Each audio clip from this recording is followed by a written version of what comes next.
Saludos, ¿qué tal? ¿Cómo estáis? En este veranito, con tanto calorcito y sin haberlo deseado me ha salido un pareado, pues espero que bien, porque nosotros también estamos bien y estamos dispuestos a contaros la última de lo que nos ha llegado, que es mucho de la información relacionada con la ciencia y también con la tecnología en este día en el que Átomos y Bits contará, como de costumbre, con José Manuel Nieves, que nos va a explicar largo y tendido cuáles son las últimas novedades de la jornada, con Marina Ruiz, que se encarga hoy de la realización técnica, y con Pedro Pablo Maya, aquí al micrófono. Por cierto, no se me olvida, y con Lenovo, que está con nosotros desde el minuto uno, nuestro compañero de viaje. Lenovo, que desde el punto de vista tecnológico nos ofrece de todo. Pues mira, por lo menos en cuanto a teléfonos se refiere, aquí no me quiero extender mucho, pero tenéis toda la familia Moto, que está desde 149 euros, ojo, 149 euros, el Moto G10, que es la bomba. Es un teléfono que, bueno, no es de la más alta gama, pero tiene absolutamente todo lo que puedes tener más a mano y que puedas necesitar por ese precio. Un poquito más, 269, el Moto G50, con una velocidad de última generación, la que estás buscando. Y también tienes pues otros modelos entre medias de moto, pues el Moto G30, por ejemplo. Ahí puedes hacer, por decir algo, capturar fotos de resolución ultra alta con un sistema de cámaras cuádruple de 64 megapíxeles, disfrutar de su entretenimiento en una pantalla de 90 Hz para visualización más fluida. Esto está a 179,99 euros. Además, siempre puedes decir eso de lo compré por menos de 180 euros. Sí, bueno, es un céntimo, pero oye, que también está interesante. Bueno, estos son solamente 3 de los motos que puedes encontrar en una familia que llega hasta el Moto G100, que incorpora la última versión premium de la plataforma móvil Qualcomm Snapdragon. Me encanta lo de Snapdragon y ahora lo veréis, porque en el programa de hoy vamos a hablar de dragones también. 875G con un rendimiento que encontrarás en teléfonos que cuestan el doble que 499 euros. Bueno, todo esto y mucho más en la página de Lenovo.com, tecnología de leyenda.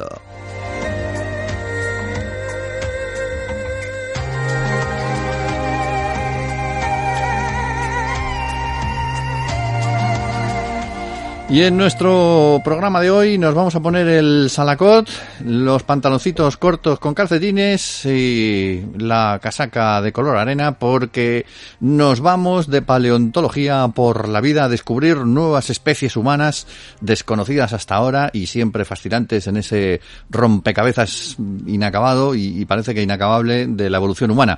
Hablamos pues con José Manuel. Saludos, ¿cómo estás, compañero del metal? Hola, ¿qué tal, Pedro Pablo? Digo lo de compañero del metal por los elementos que tenemos que utilizar para rascar ahí en la tierra con nuestras paletas y para encontrar esas especies como la que han encontrado en Israel, que hasta ahora, por lo visto, era desconocida. Sí, mira, hoy vamos a hablar de dos hallazgos muy importantes, ¿no? Uno en Israel, ¿vale?, que ha dado lugar a una nueva especie que se llama Desher Ramla, y que explica un misterio muy importante que ahora lo veremos. Y el otro está en China, que lo han llamado el hombre dragón, y que abre otra serie de misterios muy importantes, ¿no? Pero es importante, lo que es importante entender es que durante los últimos años se está reescribiendo la historia de los orígenes del hombre moderno, de nuestra especie, de Homo sapiens, porque se están produciendo toda una serie larga ya de hallazgos que son inexplicables según las teorías que tenemos nosotros, ¿no? Es decir, ¿cuál es la idea general?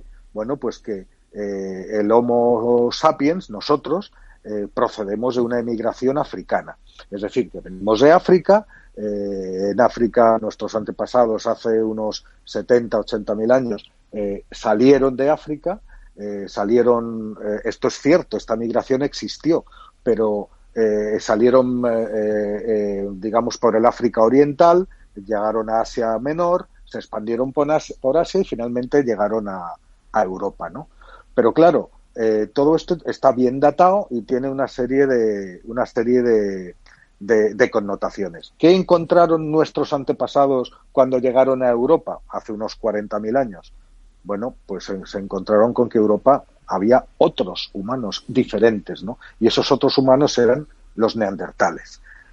Y los neandertales llevaban allí muchísimo tiempo. Cuando llegaron los nuestros, por así decirlo, llevaban allí como 350.000 años, que se dice pronto, ¿no? Es decir, fueron realmente los primeros europeos. Bueno, pues el primero de los dos hallazgos, el que te digo que ha sido en Israel, afecta a los neandertales. Uh-huh. Afecta a los neandertales y la idea de que los neandertales proceden de una emigración anterior a la nuestra, también africana, que llegaron a Europa y allí se adaptaron a lo largo de los cientos de miles de años que estuvieron ahí en solitario para convertirse en una nueva especie, ¿vale? Esa es la idea que teníamos de los neandertales, que es una historia, digámoslo así, europea, escrita en Europa. Bueno, pues resulta que lo que se ha encontrado en Israel ¿cómo se llama? En una cantera, es un ejemplar de pre-neandertal o de neandertal muy antiguo, cuya especie tiene cerca de 400.000 años y que invalida por completo ese origen europeo de los neandertales. Y además explica varios misterios. La cuestión es que en Israel, justamente en esa zona, ¿no?, se han encontrado en los últimos años bastantes fósiles que no encajan en varias cuevas, tanto en el norte como en el sur del país, ¿no? Y resulta que ahora estos nuevos restos, que tienen una mezcla de neandertal, pero también tienen algunos rasgos nuestros, de hombres como nosotros, pero muy arcaicos, está reescribiendo o ha reescrito por completo esa historia. Desde luego, había un misterio enorme, ¿no? Sí. Hace unos años también el equipo de Arzuaga, de Juan Luis Arzuaga, el que es director de la cima del yacimiento de los yacimientos de Atapuerca en Burgos, bueno, pues encontró, haciendo un análisis de ADN de un neandertal, encontró que tenía ADN de nuestra propia especie. De la misma manera, nosotros, los humanos de los Homo sapiens, tenemos una pequeña parte de ADN de neandertal, cerca de un 4%. Todos los humanos que no sean de origen africano tienen esta herencia neandertal. Y algunos tienen más de un 4%, ¿eh? Bueno, de media es un 4%, todos menos los africanos, porque evidentemente los africanos se quedaron en África y no se mezclaron con los neandertales, ¿no? Por eso la población africana no tiene este 4%. Bueno, pues igual que nosotros tenemos una parte de unas gotas de ADN neandertal, pues resulta que esos neandertales también tenían su ADN mitocondrial, que no es el que está en los núcleos, sino el que está en las mitocondrias y se transmite de madres a hijas solo por línea materna. Pues resulta que era sapiens. Era sapiens. Y también el cromosoma Y, que ese sí que está en el núcleo, que es el que se transmite por línea paterna, pues también era sapiens. Entonces la pregunta era, vamos a ver, si nosotros llegamos allí hace 40.000 años, ellos ya estaban ahí desde hace un montón de tiempo, ¿de dónde se sacaron el ADN sapiens? Es imposible. O sea, nosotros no solo pudimos pasar, porque cuando llegamos ya tenían ese ADN sapiens incorporado a su genoma.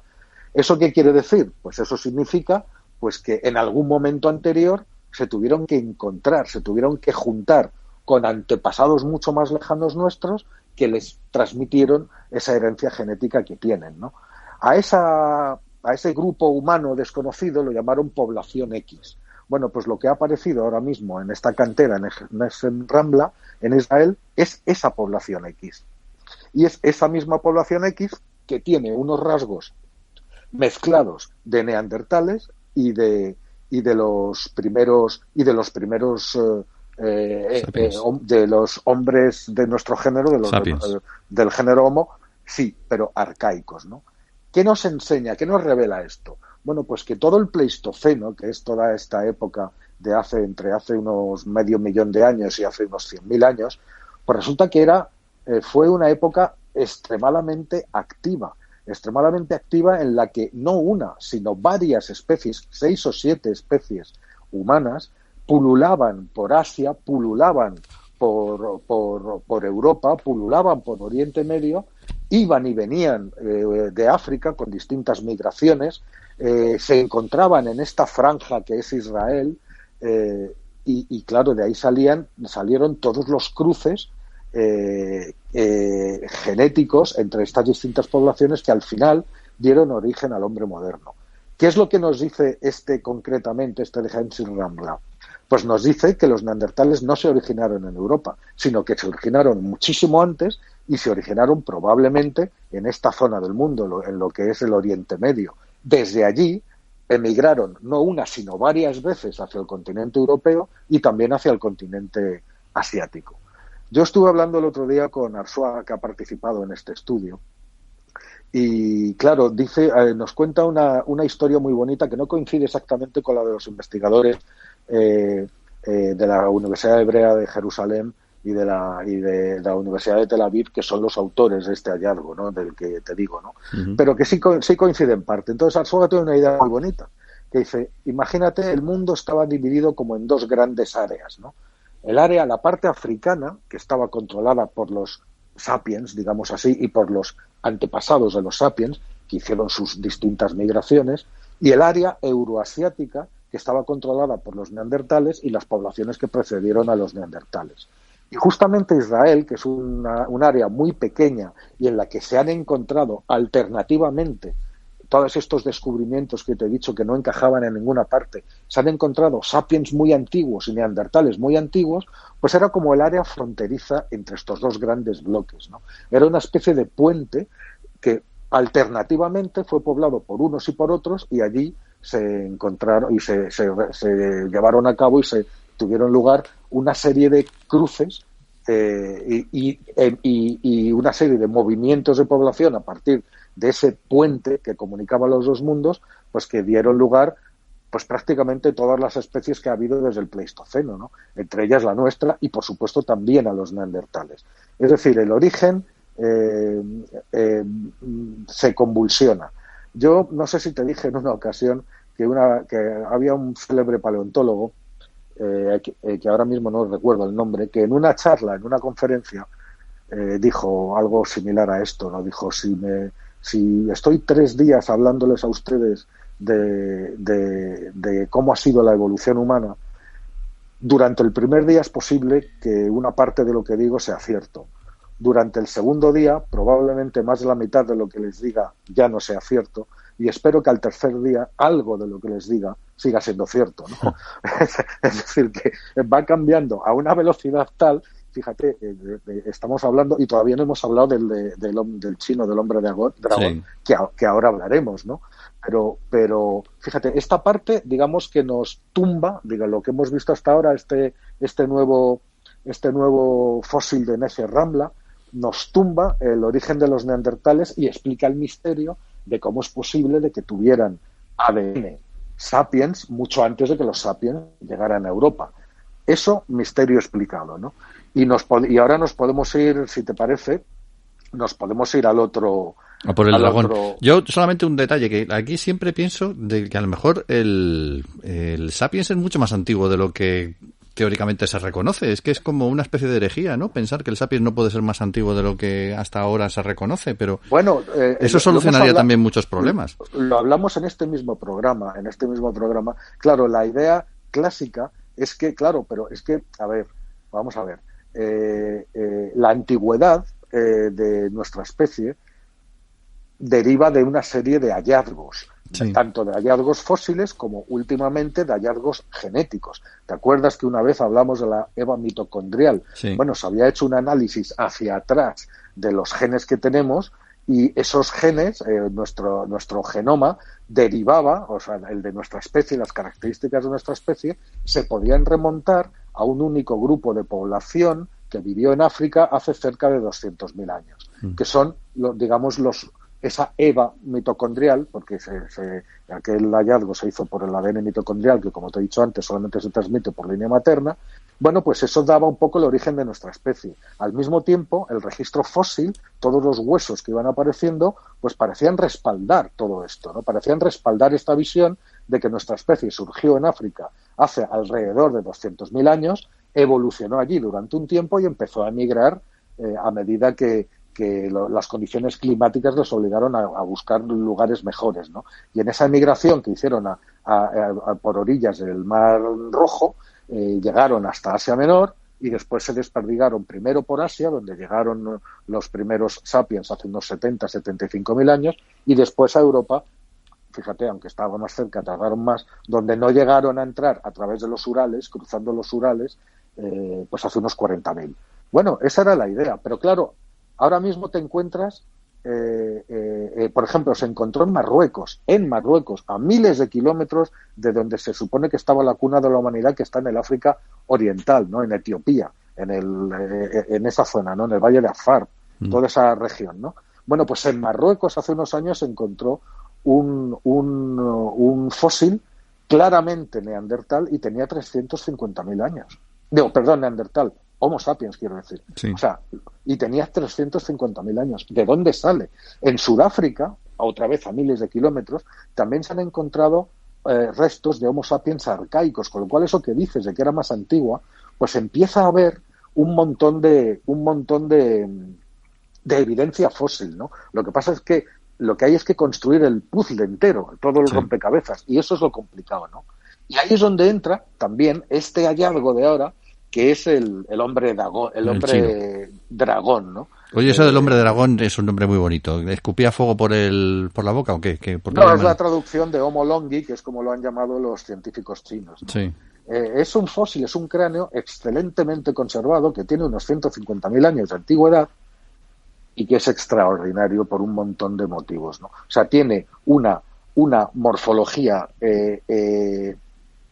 extrañísima, porque, bueno, este era como, pues, el fósil revela que su dueño, o sea, la persona que llevaba este cráneo, pues era un tipo de unos 50 años, alto, fuerte, pero en ese cráneo se mezclaban tanto rasgos primitivos como modernos. Por ejemplo, la cabeza achatada, con gruesos arcos superciliares, que nos recuerda a los neandertales, la boca ancha, los dientes grandes, que nos recuerda también a los neandertales, pero también tenía un cráneo inusitadamente grande para esa época, con una capacidad craneal comparable a la actual, y eso es un rasgo de nuestra propia especie, de los sapiens. Es decir, tenía todas las características como para situarse como nuestro pariente más cercano,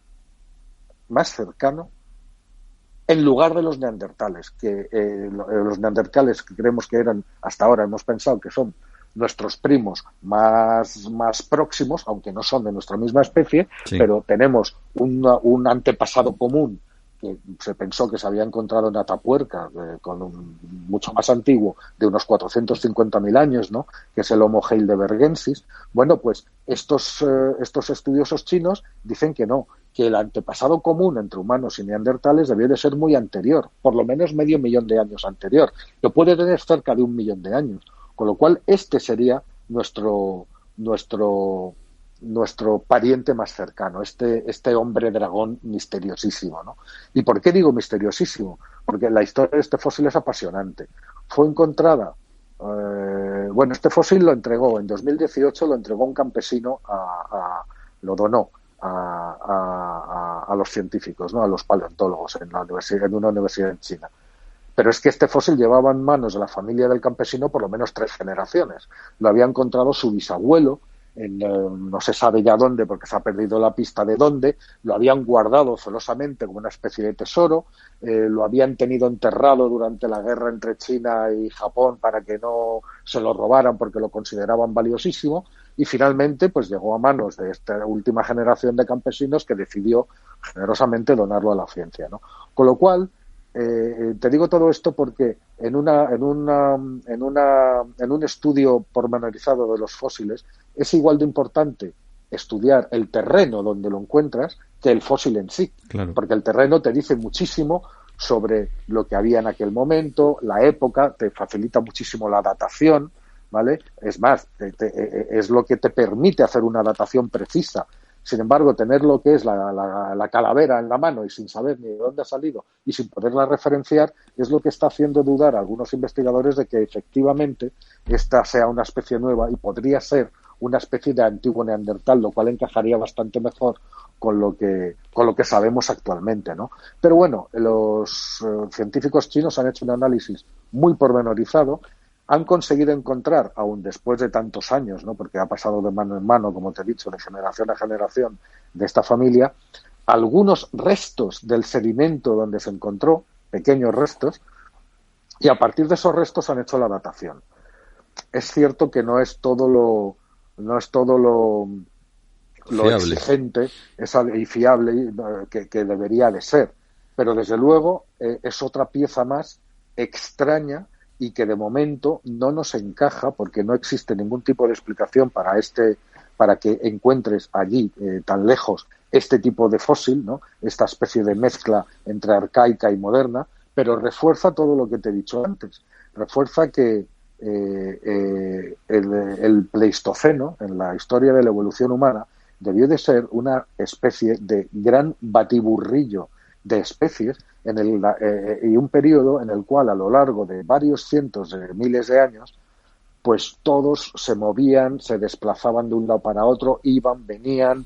La zona de Israel, ya te digo que fue una especie de punto de encuentro entre neandertales y sapiens arcaicos, que además se mezclaban con los últimos representantes arcaicos del género Homo, que se estaban extinguiendo, pero los últimos, que hace unos 200.000 años, los últimos descendientes de Homo erectus y de todos aquellos humanos arcaicos, todavía estaban vivos, aunque ya quedaban pocos, pues todo ese crisol se mezcló de una manera general y repetida a lo largo de cientos de miles de años y dio origen a lo que tenemos hoy, que es una especie única, la nuestra. Es decir, todas las demás, si hace 200.000 años había por el mundo hasta 7 especies diferentes de humanos, pues hoy solamente queda una, que es la nuestra, ¿no? Y eso constituye uno de los mayores misterios de la paleontología, desde luego.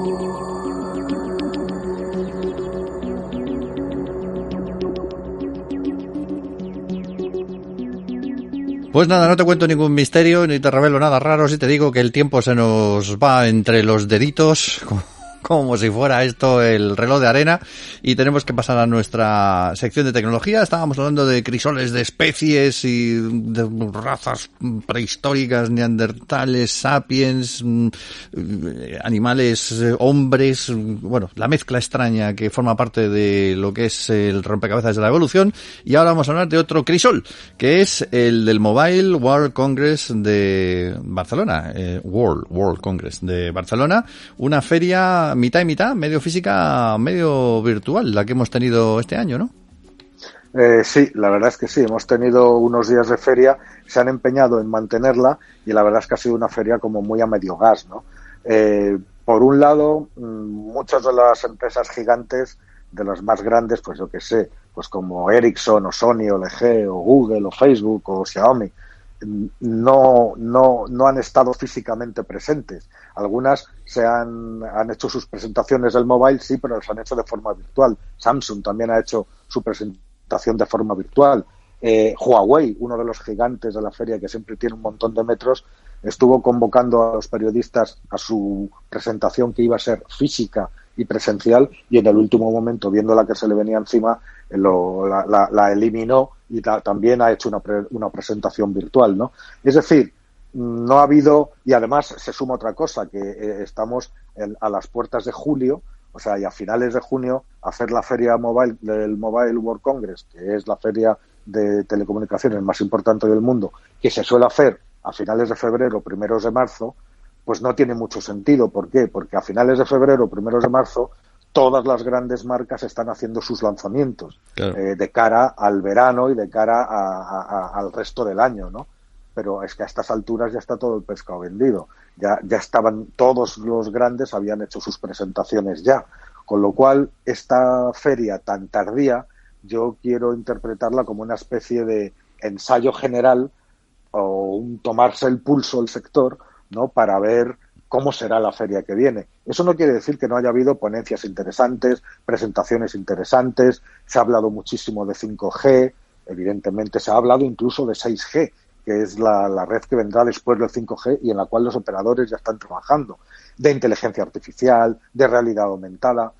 pero no ha habido muchísimo debate en torno a muchas cuestiones muy importantes para los próximos años, pero no ha habido ese relumbrón de presentación de dispositivos que de repente es lo que llama la atención del público en general, ¿no?